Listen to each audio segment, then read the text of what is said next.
Şaredarê Stenbolê Ekrem İmamoğlu piştî biryara betalkirina hilbijartina şaredariya sala 2019 derbarê endamên Lejneya Bilind a Hilbijartinê ya li wî welatî de bi îddiaya peyva ehmeq bikaranî ji hêla dadgehê ve 2 sal û 7 meh û 15 rojan bi zindanê hate sizakirin. Li gel vê derbarê wî de biryara qedexeya sîyasetê jî hate dayîn.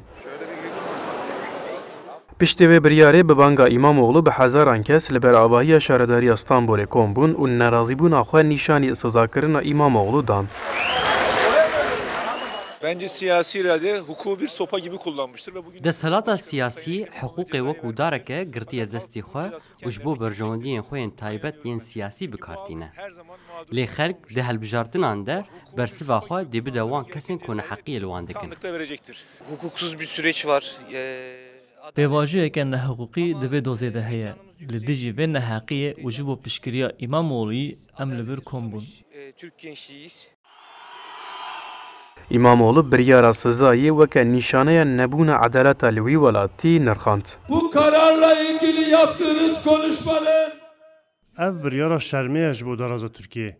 Êdî daraz bûye saziyek wisa ku kesên muxalif siza dike. Ji bo sala 2020 armancên me hene. Ji bo vê em ê mil bidin milê hev. Ji bo rojên xweş em ê bi hev re di hilbijartinên 2020 de vê hizba ku vî welatî xera dike têk bibin. Em li Stenbolê bi ser ketin, em ê li Tirkiye jî bi ser bikevin. bugün millet Parêzerê İmamoğlu ji bo betalkirina biryarê dê serî li dadgeha îstinafê û pêwîst bike serî li daraza Bilind jî bidin. Eger daraza Bilind sizayê pesend bike İmamoğlu karekî siyasî dê nikare pêk bîne, wate nikare bibe namzet bo hilbijartinên bê û di tabloyeke wiha de şaredariya Stenbolê ku piştî 15 salan ji AK Partî bi piştgiriya Kurdan ketibû destê CHP dê bikeve destê AK Partî. Ercan Dağ, Kurdistan 24, Stenbol.